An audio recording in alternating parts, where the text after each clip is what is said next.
Good morning mga par. So this is our third day here in Coron, Palawan. So ang ganap natin para sa araw na ito ay magre-rent tayo ng dirt bike or motorcycle for 12 hours. And then itatry natin maglibot-libot or maghanap ng mga restaurants na masasarap kainan dito sa bayan ng Coron. And baka mamayang hapon ay babalik na lang tayo sa Makinit Hot Spring para mag-relax dahil bukas ay aming last day dito sa Coron and magta-try na lang kaming magpahinga or mag-relax ngayong araw para pagbalik ng Manila ay hindi naman kami pagod na pagod. So hintayin na lang natin yung motor mga par, dadalhin siya dito sa Ina's Homestay kung saan kami nag-stay ngayon, then roll out na tayo. Let's go!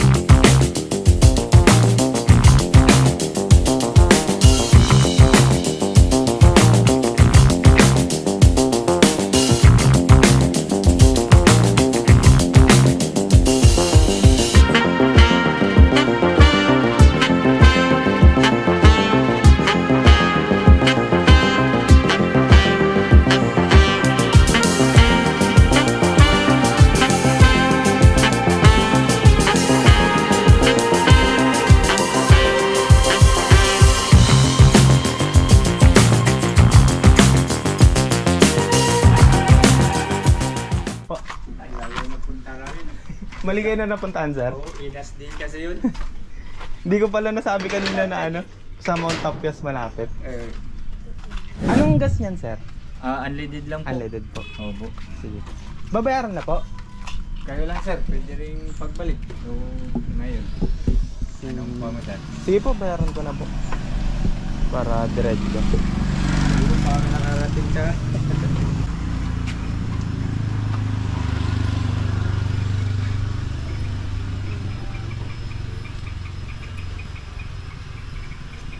natin. Apo. 12 hours na sir? Apo. 9:30 p.m. Gusto ko na rin sa pick-upin ko.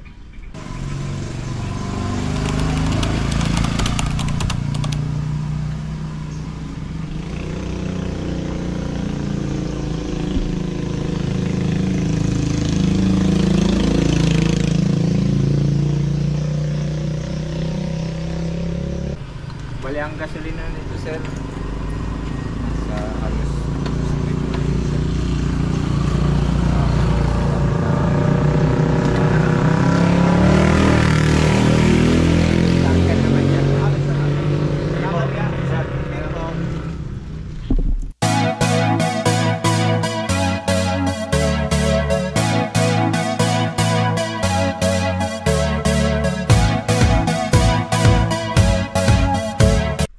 mga par, dumating na yung na-rent nating motor. 900 pesos siya for 12 hours. So may gagamitin na tayo para maggala sa Coron.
Sarado pa yung dapat kakainan namin mga par. So McDo muna tayo for breakfast.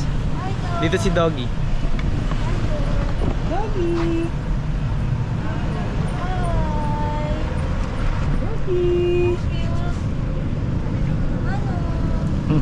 Kiss me.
Alright mga par, alas 3 na ng hapon. So hindi na kami kumain ng lunch kanina dahil nagpahinga na lang kami. So ngayon kakain tayo ng merienda sa isa sa sikat na restaurant dito sa Coron Town proper, sa Pacifico. So after noon, dediretso na tayo ng Makinit Hot Spring para mag-relax lang hanggang siguro abutin na tayo ng gabi doon. Doon na din tayo magpapa sunset. So samahan nyo kami sa papuntang Makinit Hot Spring dahil medyo off-road yung daan papunta ron.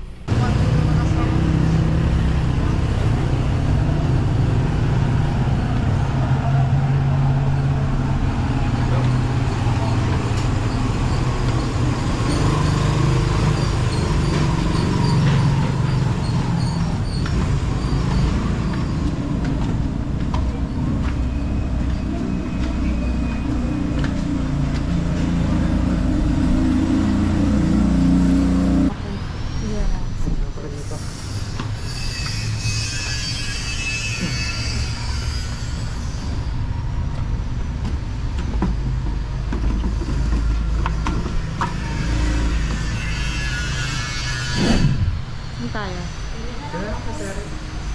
Para maliwanag. Gusto mo ba? Para maliwanag.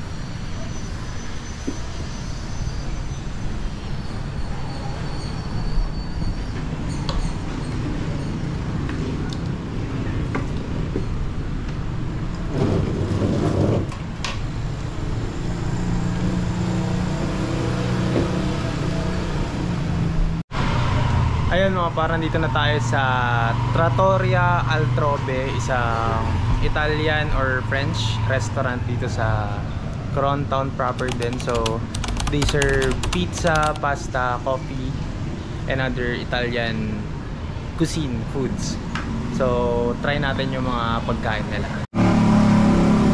Ito nga pala yung menu and price list sa Altrove mga par. Check nyo na lang.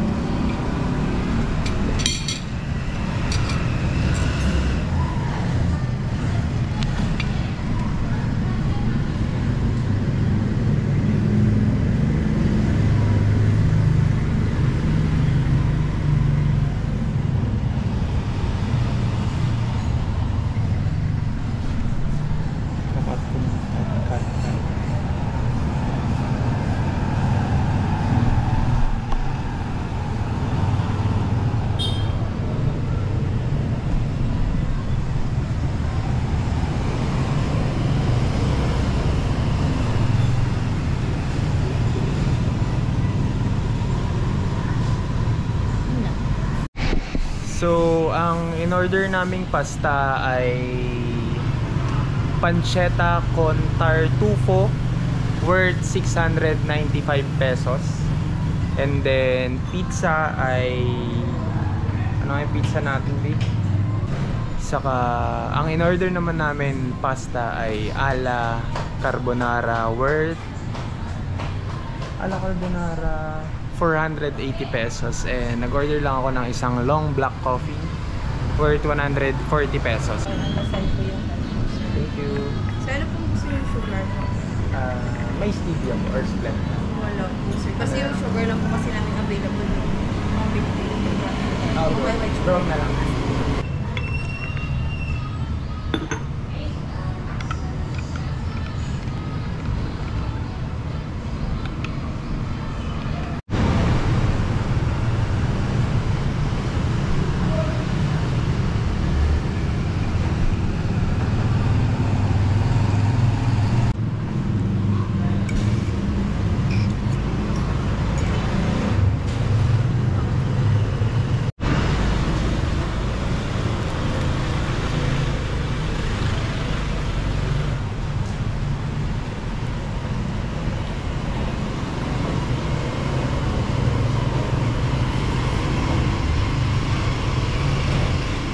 Good? Yum?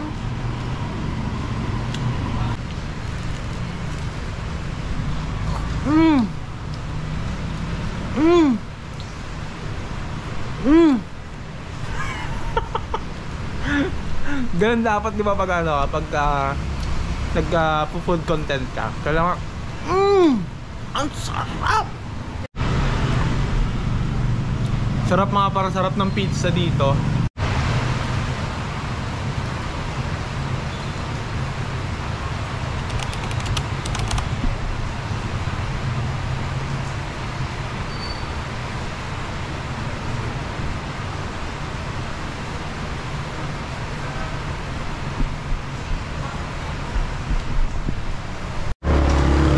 Alright mga pa, tapos na tayo kumain dito sa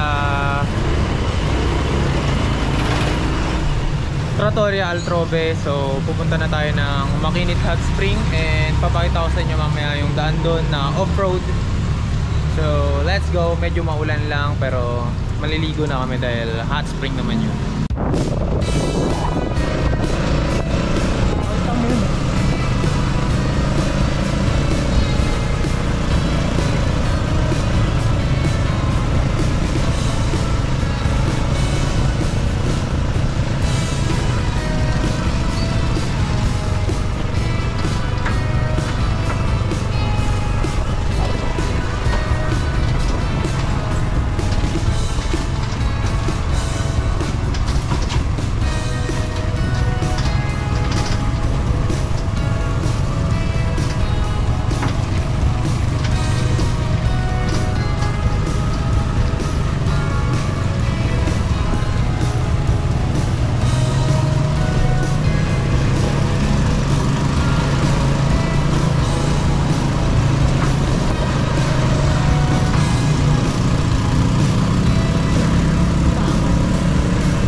Yun mga parang dito na kami sa Makinit Hot Spring ulit. Ito din yung pinuntahan natin nung first day natin dito sa Coron.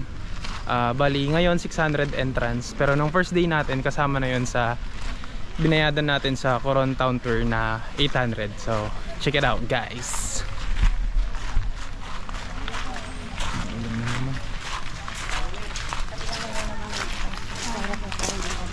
Nakikita na nila yung hot spring. Madilim kasi nung last na nung Wednesday, ay Thursday, punta tayo dito madilim.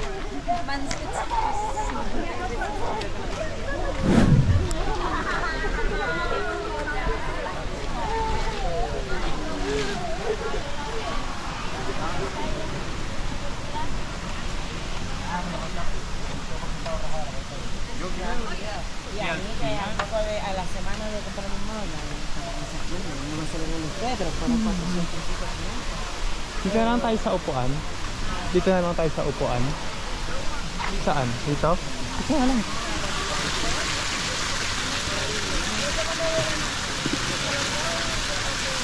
Ano ko yan? Amerikano. Ha?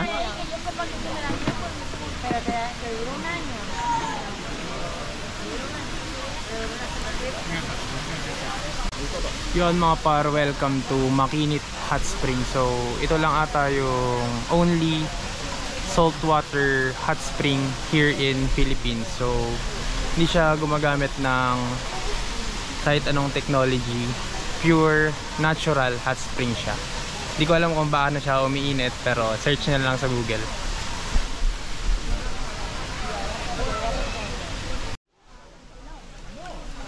Init!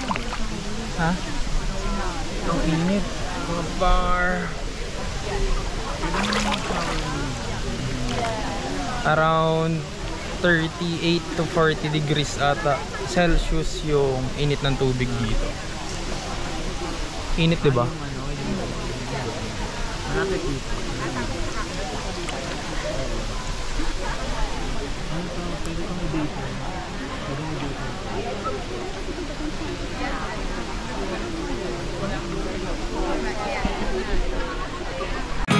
Never really know what's going on. Look at me sometimes like all you want to do is run. Hear me out, hear me out. It's all the things you never show. There are the things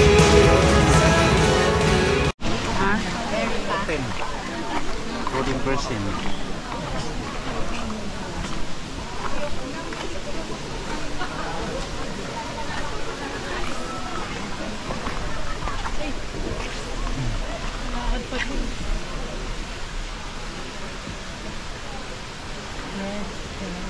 Kung maaga tayo nakapunta dito, baka pinaitubig tayo. Bok.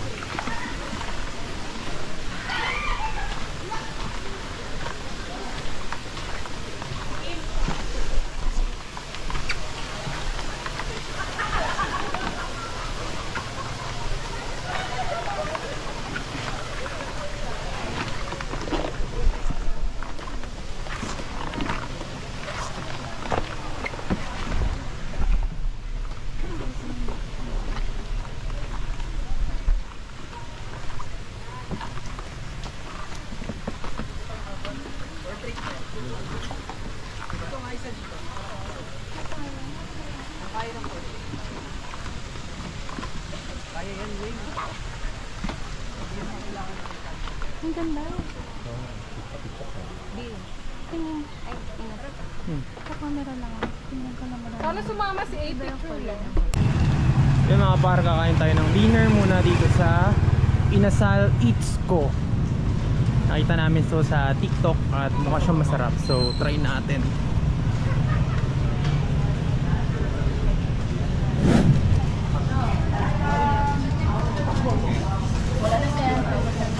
Ito yung tayo. Bukod na nga.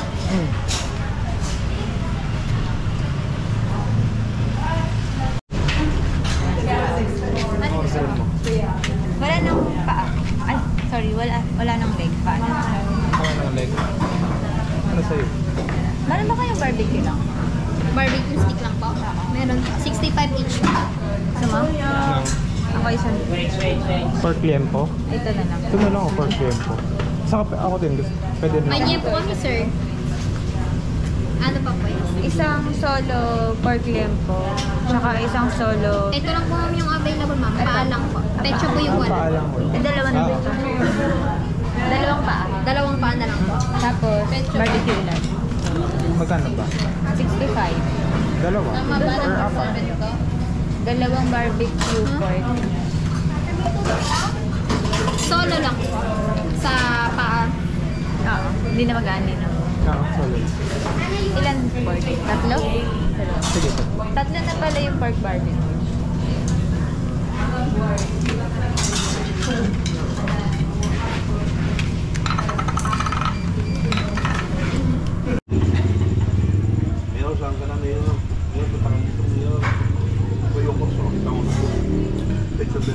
Open yung Inasal Eats Ko mga par from 11 AM to 11 PM.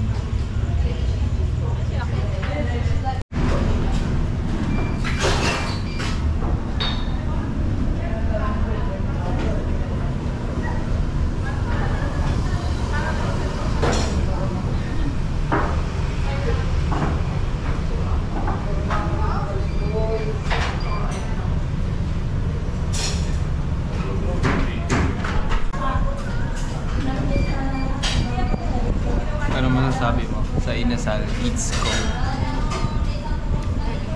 Ha? 10? 10 out of 10? 10 out of 10 daw mga par. Sobrang sarap dito sa Inasal Eats Ko mga par. Saka sobrang mura lang nung foods nila. Yung in-order namin is dalawang inasal na paa for 175, tapos 195 pag only rice. And nag-order kami ng pork barbecue stick, 65 pesos per stick. Sobrang solid, sobrang mura, sobrang sulit nung ibabayad niya. Tignan niyo mga par, hindi pa siya tapos kumain. Ano, rice ka ba? Rice ka pa? Hindi na.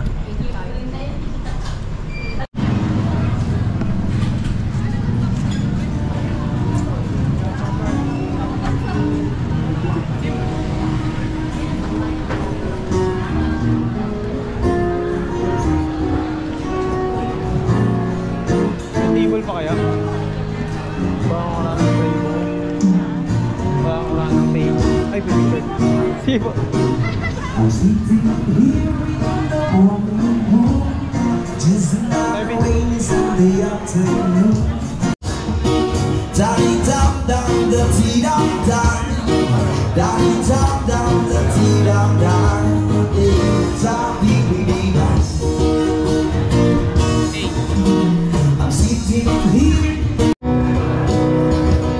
Happy birthday.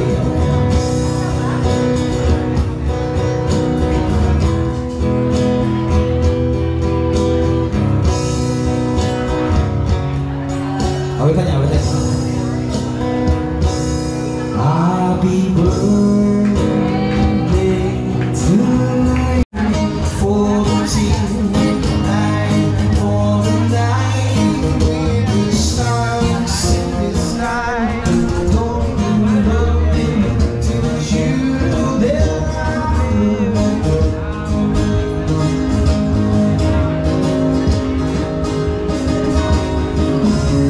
I don't wanna talk about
So ayun mga par, nakita nyo naman kung gaano kasaya yung third and last night namin dito sa Coron. Sobrang worth it yung 4 days and 3 nights na stay namin dito sa Coron. Thank you for watching, guys. See you on the next vlog. Let's go.